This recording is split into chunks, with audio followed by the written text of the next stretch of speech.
All right, today I'm going to try to sit here and predict who will dethrone every current UFC champion that we have right now. And since last time I started off with heavyweight, and let's be honest, right now it's probably the most boring division by far, let's move over to the opposite end. And let's start off with flyweight 125. Alexander Pantoja is the king currently. And last time I did this video, he still had a scheduled match with Kai Kara France. And my only two picks to even beat this man Pantoja at the time were Manel Cape and this man Kai Kara France, only strictly due to these guys could probably shut your lights out with something nasty. These guys got some power. These guys are good strikers. They're snipers at the end of the day. But we saw what happened to that firecracker Kai Kara France. Got absolutely shut down, absolutely shut out, destroyed by this man Pantoja. And it really has me sitting here. I don't want to take the easy way out. And it's maybe not the easy way out. It might be harder to predict, but I think he's gonna. It might be something like Mighty Mouse, where in 5, 6 years, some Olympian comes through and maybe out grinds him a little bit, and we just don't even know who he is currently, or he's not on the roster. Or I'm gonna predict. I think he's either gonna retire as just maybe beating Mighty Mouse's title defense and retiring, which he could easily do right now in this division, or this man can go up and do 135. Because, like, no offense, Joshua Van is not going to do anything to this guy, and if he does, I'll be okay with being wrong here. But let's be honest, this dude's a killer, dude. Alexander Pantoja, my man, come on. I just think he's going to take it forever, and I think he can move up. I think he could retire. It's whatever he wants to do. The world is his oyster, and if I'm overlooking somebody, you guys let me know. And if I am, I'm sorry for disrespecting this man. 38-year-old Tim Elliott? I'm sorry, man. Oh, my goodness, kill me. The Mighty Mouse already destroyed you, so I'm picking retirement. I'm picking, moving up a division. I'm picking he just relinquishes it. So let's move on. 135. And this one, man, it's tough because when we talk about Merab Dvalishvili, maybe pound for pound king, if he was a little heavier, if this man was doing what he's doing right now at 55, I think he's easily pound for pound king. But since he's a smaller guy, some people overlook him. This man Islam's nasty. This man Ilya's nasty. Hamzat's nasty. I get it. But let's not sleep on Merab, man. And like with Pantoja, I do think it's going to take a sniper. I don't think anybody's going to beat him with cardio. Nobody's going to beat him on a decision. You're most likely not going to submit the guy. So if we're being honest, it's got to take a sniper. And I did have Sugar Sean or this man, Corey Sandhagen, or as the only two picks that I think could even beat. Especially what we saw in his fight with Umar. He just answers all questions every single time, and it's tough. The way he just went out there and just destroyed Sugar Sean O'Malley, I don't know if I see Corey Sandhagen doing anything different. It's somebody that I would pick. I still think it's going to take a sniper who's going to take out Merab. But let's be honest here, man. Now it's Corey Sandhagen is up next, and he's the last hope, I really think. Unless they give Umar another chance, I could see him maybe getting it going or something on a rematch. But, man, I could see Corey Sandhagen with a flying knee or something on the way in, something wild, something that just, hey, it was not a fluke knockout, but a nice flashy one that it's like, hey, man, I got hit in the back of the head, or got hit on top of the head, right behind the ear, one of those things. So it's tough. I don't want to start off with the two videos as guys that are going to either relinquish because they move up or whatnot, but you're telling me Merab doesn't take out Corey Sandhagen and he doesn't have a chance to move up to 45 and take on Volkanovski, an older Volkanovski? I mean, I'm just saying right now, man, that would be pretty sick. So if it's not Corey Sandhagen, I don't see who's going to beat Merab. So you guys let me know, man. Merab is a killer. Same with Pantoja. So let's move on to 45. Finally, we can pick somebody here. Finally, we have not a clear-cut answer, but when we talk about Alexander Volkanovski, as great as this man has looked, at the end of the day, this is not prime Alexander Volkanovski. I think he would say that as well. I think this is almost that late Anderson Silva run, that late GSP run. This is his little time here, is going into the twilight of his career. And it's tough, man, because he's got killers row at 45. Are we lucky that Superior and Max Holloway moved up? Yeah, we definitely are. But now you got killers like Lerone Murphy that are coming up. You got the Evloev that have been sitting there. I don't know if he can get out of his way with injuries and whatnot. You got some killers, some absolute killers at 45. And even with all these killers, man, I hate to say this, but if Lerone Murphy isn't next, and if he is, and if Volkanovski gets by him, if Evloev isn't next, I'm going to be honest with you, man. Aljamain Sterling and Volkanovski would be a fun fight. Yeah, are these guys in their, pastimes? Are they older? Yeah, for sure. But Aljamain Sterling, I think, could give some issues to Volkanovski. Now, if it gets to that 4th, 5th round and Aljo didn't take him out, like we just saw with Brian Ortega and whatnot. Brian Ortega was starting to land a little bit in that 5th round. Volkanovski is going to be there all night, no matter how old that man is, and you're going to be taking punches all day. So if Aljo doesn't get it done early and doesn't nullify him enough for 4 or 5 rounds and just survives that 5th round, I mean, it could be ugly, but man, I would not be shocked at all if they did give Aljamain Sterling the chance. And the next thing you know, we're watching Aljo backpack, and most people are going to boo it. Most people are going to be upset with it. But let's be honest, man, that's what MMA is turning into nowadays. It's all about, I totally get the thing, though. I totally understand, like, the Hamzat point of view. It's so smart, man. We saw GSP do it at the end of their careers. We see these guys, when they know they're so good at something, and they taken themselves away from danger, like, how can you be mad at these guys? Like, this is the whole point. Yes, I could go out there and knock you out, sure. I can make this fun, sure. But if I know for a fact you can't stop my ground game and my punishment and my cardio, why would I even give you a chance? So it's smart. I like it, I guess, but like that's the exact thing that would happen with Evloev as well. It's just tough here with 45. And Volkanovski is getting old. I wouldn't be shocked if he does get, maybe outworked and it's a slow burn 5-round victory, loses it in decision, maybe just realize he doesn't have it anymore. And if it's Lerone Murphy, he could get slept. So I don't know. 45's wide open, man. And like I said, Merab comes up. That could be something dangerous. You can go with anybody, but I wouldn't be shocked if Lerone Murphy, after his last performance, sure, it's Aaron Pico, he gets knocked out. Man, between any 3 of those, I think within the next 3 fights, this man Volkanovski, I'd be impressed if he wins them. That's all I got to say. So let's move on. Let's get straight into it, to the lightweight division. The king, the pound-for-pound man right now that everybody's loving. The guy that just took it over, just took the game over. This man, Ilia Topuria. I mean, absolute killer. Last time we did this video, is one of the big changes. It was between him and Charles. Islam just dropped it just a week before this. And we're sitting here like, man, Charles Oliveira's big. Charles doing it. What did Topuria just do to him? Just absolutely slept him within seconds.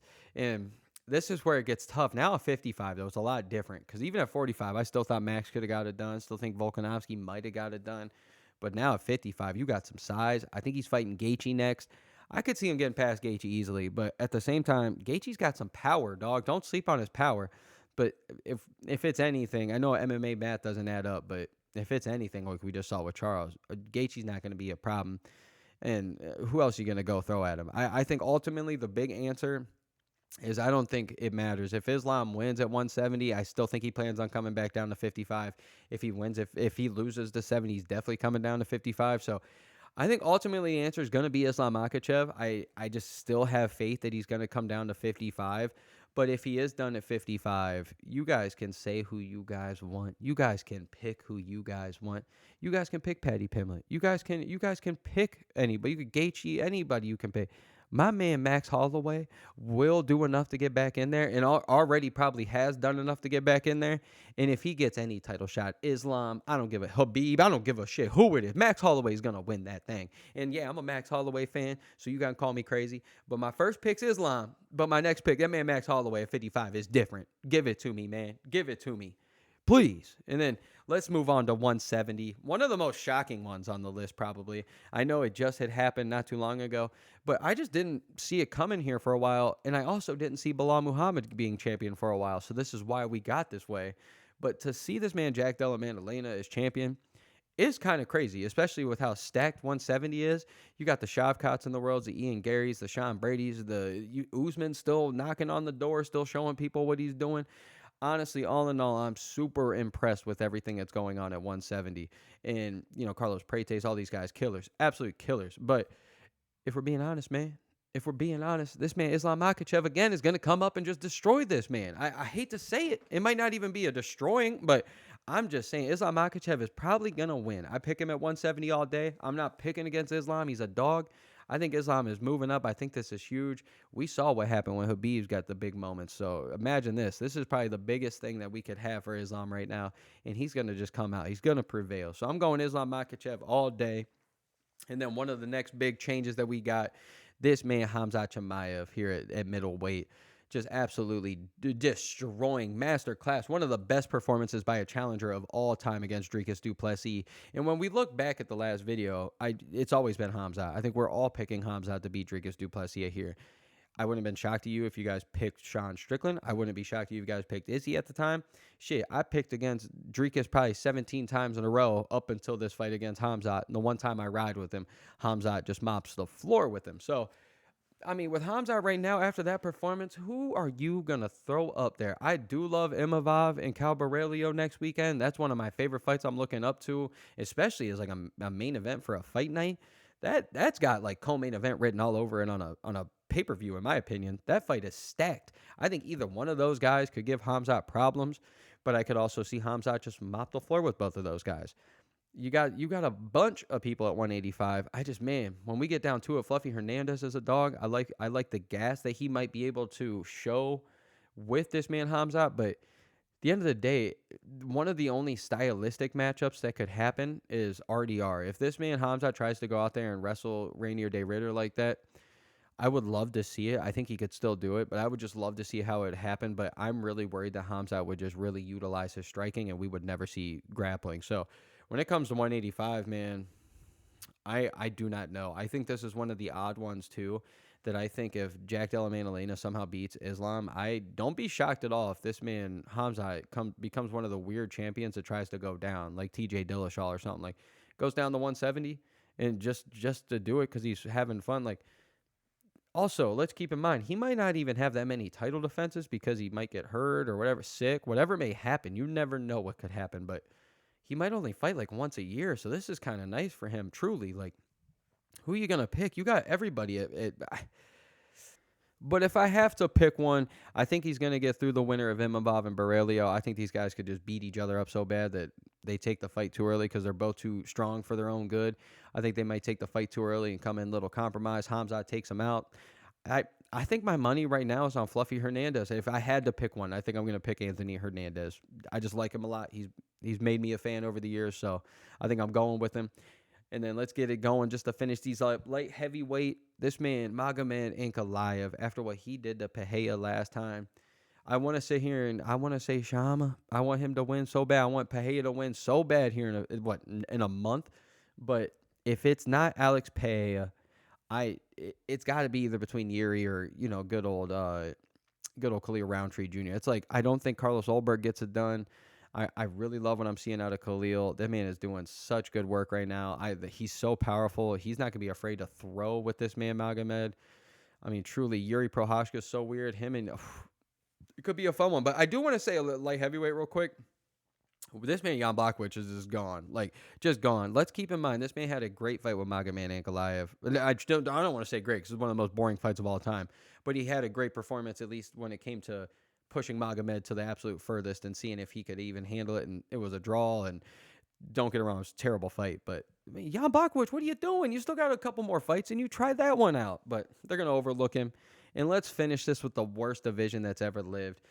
Tom Aspinall, heavyweight division. Boo. We're sitting here. We're all mad just last time I did this, it looked like it was full-blown for sure. John Jones, Tom Aspinall for the damn belt. And then John Jones lets everybody know, oh, they gave me the money and everything, but I retire. I don't want to do this. And now it leaves Tom Aspinall with Ciryl Gane, which I made a joke last time is watch, he's going to fight Ciryl Gane. And watch, that would be the person he loses to out of all this. Ciryl Gane's going to be the Neil Magny of the heavyweight division, except he might actually win a championship. But let's be honest here, man. Who cares at this rate of heavyweight? If it's not Tom Aspinall, if he loses to Ciryl Gane, the heavyweight division, man, they might be looking like the new flyweight where it's like, should we cut him? Like, what do you got left, man? Derek Lewis? I mean, last time I saw Taito Avasa, this dude was 400 pounds on some interview. There's nobody out here. So Alexander Volkov, I'm a big fan of, but we saw what happened with him and Tom Aspinall. I don't think it plays out any different. Could go a little longer, maybe a round longer. Tom Aspinall's just going to take him down and just take advantage of him. I don't know how Ciryl Gane gets this fight. This division is terrible. No Francis in sight. No John Jones. The only thing, I mean, they want John Jones. John Jones wants to fight again, but the UFC's out of the John Jones business unless they do somehow make it happen at the White House lawn. I just don't see it, man. It's going to be some wild person here in the next 5, 6 years that gets signed in on the Dana White Contender Series that comes in, just some behemoth that we've never heard of. He sleeps 3 or 4 guys in a row in 10 seconds. He gets pushed up to the UFC, gets pushed up the main roster, finally gets pushed after one huge knockout win, probably gets thrown into some co-main event, gets a huge knockout win, and next thing you know, he's fighting for a belt because the title sucks so bad there. The title picture sucks so bad at the heavyweight division. Like, my pick is Tom Aspinall until they get their shit together with the UFC. Like, Tom Aspinall is going to outclass some people. So all I got to say is UFC better hope that man don't lose to Cyril Gane or it's over. So you guys let me know, as always, your boy Steven Moose Let's go, baby. Let's go.